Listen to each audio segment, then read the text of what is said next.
রসিক না, তারা কি কৃষ্ণের কথা বুঝতে পারে? তারা তো গৌর রসের রসিক না, তারা বুঝবে কি?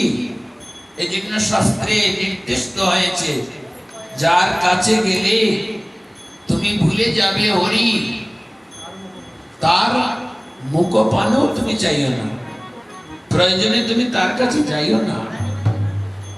তুমি একদিন, 2 দিন, 3 দিন, 5 দিন, 10 দিন, 10 দিন ভজন করিতে করিতে সঞ্চয় করেছ, সামান্য একটু আহারের কারণে, সামান্য নিদ্রার কারণে তোমার 10 দিনের ভজনটাকে নষ্ট করো না।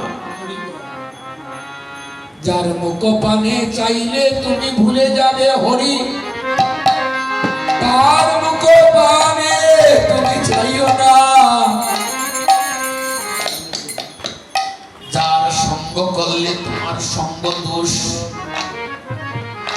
সঙ্গ দোষ হবে, তুমি প্রয়োজনে তার সঙ্গ করো না। তাকে ঘৃণা করো না, তুমি তার সঙ্গ করো না। তবে তাকে ঘৃণা করতে পারবে না, খুব সাবধান। তাকে ঘৃণা করো না, তুমি তাকে দূর থেকে ভালোবাসো। ভালোবাসতে বাসতে দেখো সে একদিন তোমার ভালোবাসার কাঙ্গাল হয়ে যাবে। একদিনে 2 দিনে কি ভালোবাসা হয়? একদিন, 2 দিন, 5 দিনে ভালোবাসা হয় না। ভালোবাসাটা কি করতে হয়? প্রীতিতে রূপান্তরিত করতে হয়, প্রীতি করতে হয়। মাধব দাস কি একদিনে জগন্নাথকে ভালোবেসেছিলেন? আর জগন্নাথ কি মাধব দাসকে একদিনে ভালোবাসতে পারলেন? জগন্নাথেরও ভজনের প্রয়োজন, আবার মাধব দাসেরও প্রয়োজন। জগন্নাথ ভক্ত, মাধব দাস ভক্ত, জগন্নাথ ভগবান, দুইজনের মধ্যে মিলন, ভক্ত আর ভগবানের অপূর্ব মিলন হয় যদি ভজন হয়। এই জন্য আপনার ভগবানের সাথে প্রীতি করতে হবে, যে প্রীতি মাধব দাস করেছেন। আপনি আমি পারি না। 22 বছর একাধারে জগন্নাথের সেবা দিয়েছেন, একদিনও কোনো জায়গায় যান নাই। আপনি আমি নিমন্ত্রণ পাইলে তাড়াতাড়ি ঠাকুর সেবা দেও, 12টার সেবা 10টায় দিয়ে বাইর হও। কারণ আমার দরকার কিছু টাকা, আমার দরকার কিছু যশ, আমার দরকার কিছু সংসার চালানোর ব্যবস্থা করা। আমার মাথায় এই চিন্তা, মাধব দাসের সেই চিন্তা নেই। ভগবানের মনোগত ভক্ত যারা, তাদের কোনো চিন্তা নেই। আমরা তো ভগবানের মনোগত ভক্ত হতে হলে কি করতে হবে? আগে সইতে হবে। যে সয় সে রয়। সইতে পারবেন না, রইতেও পারবেন না। এই জন্য আপনাকে প্রীতি করতে হবে। শব্দটা মহাজন বিভিন্ন ভাবে ভাগ করেছেন, আর পদকর্তা বলছে নয়নে নয়নে বানবরী শোনে, নয়নে নয়নে বানবরী শোনে, নয়নে নয়নে বানবরী শোনে, নয়নে নয়নে বানবরী শোনে। তাহাতে জন্মিল প্রিয়, আরে তাহাতে জন্মিল প্রিয়। আরে অধরে অধরে সুধাবরী শোনে, অধরে অধরে সুধাবরী শোনে, অধরে অধরে সুধাবরী শোনে, অধরে অধরে সুধাবরী শোনে। তাহাতে জন্মিল, আরে তাহাতে জন্মিল রে। আরে হৃদয়ে হৃদয়ে প্রেম আলিঙ্গনে, হৃদয়ে হৃদয়ে প্রেম আলিঙ্গনে, হৃদয়ে হৃদয়ে প্রেম আলিঙ্গনে, আরে হৃদয়ে হৃদয়ে প্রেম আলিঙ্গনে। তাহাতে জন্মিল তি, আরে তাহাতে জন্মিল তি, আরে তাহাতে জন্মিল তি, তাহাতে জন্মিল তি। প্রীতি। মাধব দাস অধরে অধরে, নয়নে নয়নে। আরে বাবা, ভক্তি 2 প্রকার। ভক্তি 2 প্রকার। কয় প্রকার? কথা বলবেন? 2 প্রকার। একটা হলো বৈদিক ভক্তি, আর একটা হলো রাগমার্গের ভক্তি। বৈদিক ভক্তিতে মন্ত্রের প্রয়োজন, পুষ্পের প্রয়োজন। বৈদিক ভক্তিতে মন্ত্র লাগবে, পুষ্প লাগবে, মালা লাগবে, জল লাগবে, পরমান্ন লাগবে, নানাবিধ দ্রব্যাদি দ্বারা ভগবানের ভোগ আরাধনা করতে হবে। প্রদীপ লাগবে, শঙ্খ লাগবে, বাদ্য লাগবে, কীর্তন লাগবে। বৈদিক ভক্তি। আর রাগানুগা ভক্তিতে এসব কিছুরই প্রয়োজন পড়বে না। রাগানুগা ভক্তি যদি তুমি দিতে পারো, তাহলে ভগবান তোমার নয়নের জলের মাধ্যমে সন্তুষ্ট নিতাই হবে। গৌর হরি হরি বল। নয়নের জলের মাধ্যমে সন্তুষ্ট হয়ে যাবে। এই জন্য ভগবানের নিত্য সেবা যারা, ভগবানের নিত্য সেবা অর্চনা করে যারা, তারা বৈধি ভক্তিতে থাকে না। তুলসী পত্র ভগবানের চরণে দিতে দিতে মন চায়, আমি কেন গঙ্গা জল দিব, আমার নয়নের জলটা দিয়ে তুলসীটা ভিজিয়ে নিই। হরি বল। নয়নের জল দিয়ে তুলসীটা ভিজিয়ে নিই। প্রভু, আমি তোমাকে গঙ্গা জলে শুদ্ধ করতে পারবো না, কিন্তু এ জন্মে আমার ভক্তি হবে কিনা জানি না, ভক্তি দেবী আমার অন্তরে থাকবে কিনা জানি না, তবে এই মাত্র আমার নয়নের জলটুকু এসেছে। শাস্ত্রে শুনেছি, জগতে যদি কেউ তোমাকে নয়নের জল দিয়ে পূজা করে, তাহলে নাকি তুমি তাকে অতি তাড়াতাড়ি সন্তুষ্ট করে দেও। প্রভু গো, মাধব দাস নয়নের জল দ্বারা প্রভুকে অর্চন করতেন।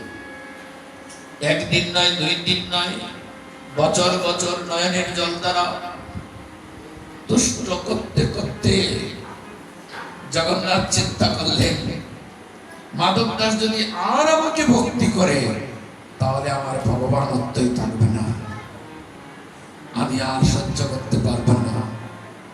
বৈকুণ্ঠেশ্বরী লক্ষ্মী পর্যন্ত চলে গেলেন। লক্ষ্মী, তুমি কি সেবা দিলে? তোমার সেবা থেকে, মাধবের সেবায় আমি বড় আনন্দিত।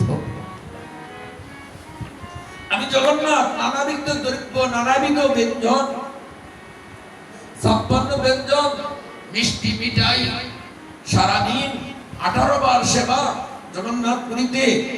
এত খাবারকে আমি যে সন্তুষ্ট লাভ করি, তার থেকে মাধব দাসের চরণে, মাধব দাসের নয়নের জলে আমি অতি সন্তুষ্ট হই। আমার মনে হয় লক্ষ্মী, আমি মাধব দাসের কাছে বিকিয়ে গেলাম। এই জগতে যোগীন্দ্র মনীন্দ্র, যোগীন্দ্র মনীন্দ্র, জ্ঞানেন্দ্র, দেহানেন্দ্র, ইন্দ্রাদি দেবগণ আমাকে কিনতে পারে না, আমাকে সন্তুষ্ট করতে পারে না, কিন্তু মাধব দাসের কাছে আমি বড় ঋণী হয়ে গেলাম। আমি কি দিয়ে ঋণ শোধ করিব বলো? আমি কি দিয়ে ঋণ শোধ করিব বলো? যোগীন্দ্র মনীন্দ্র, জ্ঞানেন্দ্র, দেহানেন্দ্র, ইন্দ্রাদি দেবতাগণ আমাকে সন্তুষ্ট করতে পারে না, কিন্তু আমি সামান্য ভক্তের কাছে বাধা হয়ে গেলাম। এই জন্য মাধব দাসের সঙ্গে ভগবান, এটা অনেকেই জানেন, আমি আর এদিকে যাচ্ছি না, কাঁঠাল চুরি লীলা করলেন, কিন্তু শেষাংশটা কেমন আনন্দ এটাও আপনারা জানেন। শোনা কথাই শুনতে হয়, বলা কথাই বলতে হয়, তার নাম ভাগবত। মাধব দাস দেখলেন সবাই যে রেগেছে, দেখেন কত মাধবেন্দ্র পুরী, মাধব দাস এরাল বৈষ্ণব, এরাল ভক্ত, আমার মতো পদার্থ বৈষ্ণব না। মাধব দাস যখন জানলো যে সবাই জেনে গেছে জগন্নাথ আমাকে সঙ্গে নিয়ে চুরি করতে গিয়েছে, এটা তো লীলা, কালকে থেকে জগন্নাথের পূজা কেউ করবে না, আমাকে আসিয়া পূজা করবে। আমরা তো তাই দেখি, বার উঠে না, কালীর বার, শিবের বার। আমরা কত অপদার্থ, লেখাপড়া শিখেছি, জনবিদ্যা যত তোমার মায়ার বৈভব, তোমার ভজনে বাধা, অনিত্য সংসারে মোহজনিয়া জীবকে করে গাধা। ঘরে ঘরে বিবিএ, এমবিএ কমপ্লিট, এই লোকটা গীতার শ্লোক পাঠ করতে পারে না। এ পাশের বাড়ি কালীর বার উঠেছে, কালীমাকে প্রণাম না করে যার ঘরে কালী লেগেছে তাকে প্রণাম করছে। এই জগতে এটাও কি সম্ভব? এই আধুনিক জগতে, এই ডিজিটাল যুগে যার কাছে কালীর বার উঠলো, শিবের বার উঠলো, সেই দেবাদিদেব পরম বৈষ্ণব, বৈষ্ণবীকে প্রণাম না করে অপদার্থের মতো এদেরকে গিয়ে প্রণাম করছে, এদেরকে বলতেছে আমাকে কৃপা করো। এদের হাতে কি কোনো কৃপা করার যন্ত্র আছে যে তোমাকে কৃপা করে? তুমি মূর্খের মতো যদি চলো, তোমাকে তো সেইভাবেই হবে। তোমার তো সেই হবে আধ্যাত্মিক আদি ভৌতিক আদি দৈবিক তাপ তো তোমার জন্য জমা পড়ে আছে, তুমি গ্রহণ করো, এই ভান্ডারটাকে কালি করো। অপদার্থের দল যে কালির বার উঠলো তার কাঁধে গিয়ে বলে আহা, এবার কি হলো বাবা, ডিস্টার্ব হচ্ছে তো? রাধে রাধে রাধে রাধে রাধে রাধে বলো রাধে রাধে। পুরাতন হয়ে গেছে।